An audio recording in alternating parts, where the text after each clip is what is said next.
Hello everyone, निरेखलो academy में आप सभी का स्वागत है। आज के इस लेक्चर में अपन इंटरप्रिटेशन ऑफ स्टैट्यूट यानी कानून का निर्वचन के बारे में जो एमसीक्यू है इसके बारे में डिस्कस करेंगे। आइए पहला क्वेश्चन है देखते हैं। पहला क्वेश्चन है कि दंड कानूनों का कठोर अर्थान्वयन किया जाता है, इसका लाभ किसको मिलेगा?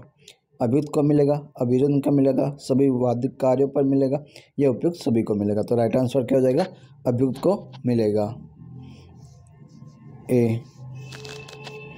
नेक्स्ट है निर्वचन का सामान्य सिद्धांत है कानून को संपूर्ण रूप से पढ़ा जाना चाहिए। अर्थान्वयन अमान्य से मान्य करना अच्छा होता है। अर्थान्वयन सहचर्यन ज्ञायते का नियम है, यानी इसका राइट आंसर क्या हो जाएगा? उपयुक्त सभी। डी। नोसिटर असोसायस का अर्थ क्या होता है? सहचर्य से जानना, स्वर्णिम नियम, सामंजस्यपूर्ण निर्वचन, उपयुक्त में से कोई नहीं। तो इसका अर्थ क्या हो जाएगा? सहचर्य से जानना।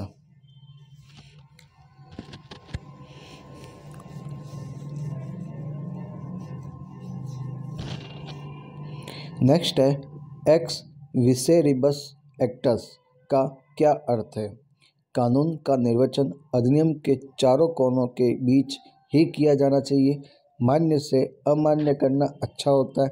समरूप अभिव्यक्तियाँ समान अर्थ रखती है। उपयुक्त सभी, यानी जो एक्स विसेरिबस एक्टस का जो अर्थ होगा कि कोई भी ऐसा कानून है उसका अपन निर्वचन जो एक्ट के चारों कोनों के बीच ही किया जाना चाहिए, बियॉन्ड नहीं जाना चाहिए। ठीक है। ए। रिष्टि का नियम अनिष्ट परिहार नियम सप्रयोजन अर्थान्वयन उस दशा में लागू किया जाता है जब कानून के क्या अर्थ निकलते हो? दो अर्थ निकलते हो, दो या दो से अधिक अर्थ निकलते हो, कोई अर्थ ही ना निकलता हो, उपयुक्त में से कोई नहीं। तो राइट आंसर क्या हो जाएगा कि जब अधिनियम के ऐसे शब्द के दो अर्थ निकल रहे हो तो वहाँ पर क्या हो जाएगा? रिष्टि मिश्चिप का रूल लागू हो जाएगा। निर्वचन का प्रथम सिद्धांत क्या है? ग्रामेटिकल इंटरप्रिटेशन, गोल्डन इंटरप्रिटेशन, सजातीय अर्थान्वयन, मिसचिफ का इंटरप्रिटेशन। तो पहला क्या रूल है अपना? ग्रामेटिकल इंटरप्रिटेशन या लिटरल इंटरप्रिटेशन कहते हैं उसको। ए। सर्वाधिक सुरक्षित नियम किस नियम या सिद्धांत को कहा जाता है? अनिष्ट परिहार नियम को, स्वर्णिम नियम को, रिष्टि के नियम को या सार्वधिक निर्वचन को? तो अपना क्या राइट आंसर हो जाएगा कि सर्वाधिक जो सुरक्षित नियम है तो वो कौन सा हो जाएगा अपना? बताइए दोस्तों, कौन बताएगा हिम्मत करके?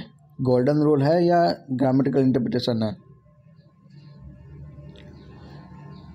यानी कहने का तात्पर्य यही है कि जब अपन सबसे पहले इसका इंटरप्रिटेशन करते हैं तो कोई भी ऐसा शब्द हो, चाहे ऐसी व्याख्या करनी हो अपन को, तो सबसे पहले अपन को ग्रामेटिकल इंटरप्रिटेशन ही करना होता है। तो अपना राइट आंसर क्या हो जाएगा? शाब्दिक निर्वचन। तो ये अपना राइट आंसर क्या हो जाएगा? डी। भविष्यलक्षी प्रत्यादेश का सिद्धांत प्रोस्पेक्टिव ओवर रूलिंग किस वाद में प्रतिपादित किया गया? गोलकनाथ वर्सेज पंजाब राज्य, सज्जन सिंह बनाम पंजाब राज्य, केशवानंद बनाम केरल राज्य, A.K. गोपालन बनाम मद्रास राज्य। राइट आंसर क्या हो जाएगा? गोलकनाथ वर्सेज पंजाब राज्य। अधिनियम का सार महत्वपूर्ण होता है, इसका बाह्य स्वरूप नहीं। यह किस सिद्धांत से संबंधित है? सार एवं मर्म का सिद्धांत, आभासी विधायन से, राज्य क्षेत्रातीत प्रवर्तन से, उपयुक्त में से कोई नहीं। तो राइट आंसर क्या हो जाएगा? आभासी विधायन से।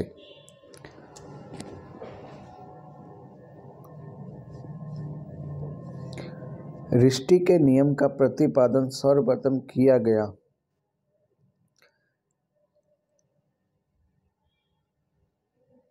हेडले के नियम में, RMD चमरबाग बनाम भारत संघ, कन्हैयालाल वर्सेस परिमनिधि, उपयुक्त में से कोई नहीं। Right answer A. शाब्दिक या व्याकरणिक निर्वचन के संबंध में कौन सी गलत बात बताई गई है?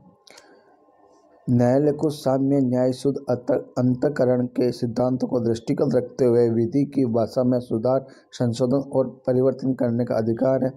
न्यायालय द्वारा केवल शब्दों, वाक्यों, खंडों, व्याकरण पदों से ही अर्थान्वयन किया जाना चाहिए, चाहे न्यायालय के समक्ष इसका परिणाम व्यवहारिक ही क्यों न हो।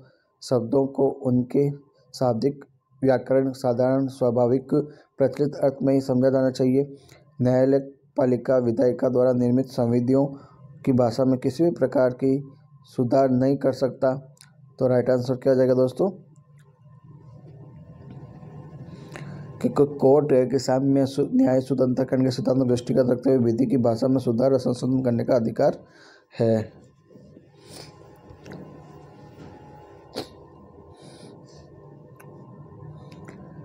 डांडिक विधि के अर्थान्वयन के संबंध में कौन सा कथन गलत है?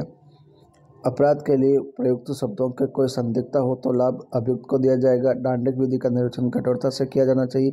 डांडिक विधान के संदर्भ में अधिकारिता तथा प्रक्रिया के कानून को उदारता से निर्वाचन करना चाहिए। डांडिक विधियों का कभी भी भूतलक्षी प्रवर्तन नहीं हो सकता, इसका प्रवर्तन सदैव भविष्यलक्षी होता है। राइट आंसर क्या हो जाएगा? डांडिक विधान के संदर्भ में अधिकारिता तथा प्रक्रिया के कानून की उदारता से निर्वाचन करना चाहिए। जब किसी कानून के एक से अधिक उपबंध एक दूसरे के विरुद्ध हो तो कोर्ट उन उपबंधों का निर्वचन इस प्रकार करने का प्रयास करता है जिससे यदि संभव हो तो इस सभी उपबंध में सामंजस्य बना रहे एवं कोई उपबंध प्रभावहीन न हो जाए। क्या हो जाएगा? समन्वय अर्थान्वयन का नियम। संशोधन के संबंध में निम्नलिखित कथनों में से कौन सा कथन सही है? संशोधन में संविधि के क्षेत्र में परिवर्तन, इसके उपबंधों का कम या ज़्यादा किया जाना अर्थात घटाया जाना, जोड़ा जाना। न्यायपालिका को संशोधन और पुनर्विलोकन करने का अधिकार नहीं है। संशोधन को मान्यता देना, अमान्य करना न्यायपालिका का क्षेत्राधिकार भाग नहीं है। संशोधन के मामले में निर्वाचन के सिद्धांत लागू नहीं है।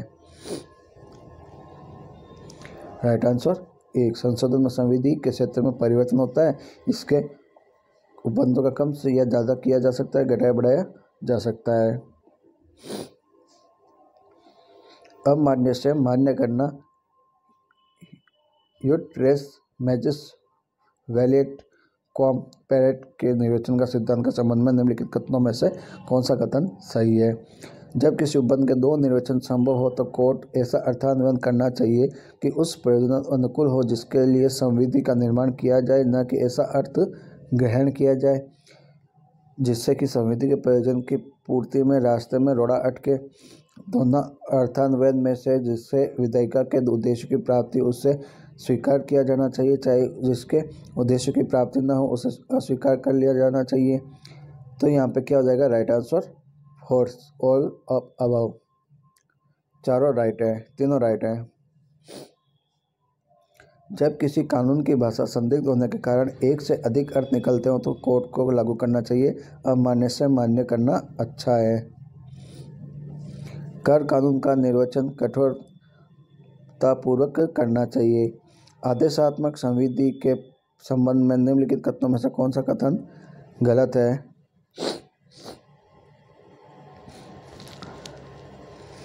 आदेशात्मक संविधियों के निर्देश का अक्षरश अनुपालन करना अनिवार्य है। आदेशात्मक संविधियों का करेगा या शेल या मस्ट ऐसा करना विधित युक्त होता है यदि आदि शब्दावली प्रयुक्त की जाती है। आदेशात्मक संविधियों के निर्देशों का सार्वभौम रूप से अनुपालन कर लेना पर्याप्त होता है।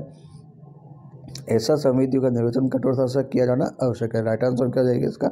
जो स्टेटमेंट गलत है वो कौन सा है कि आदेशात्मक संविधियों के निर्देशों का सार्वभौम रूप से अनुपालन कर लेना पर्याप्त है। 3 नंबर गलत है।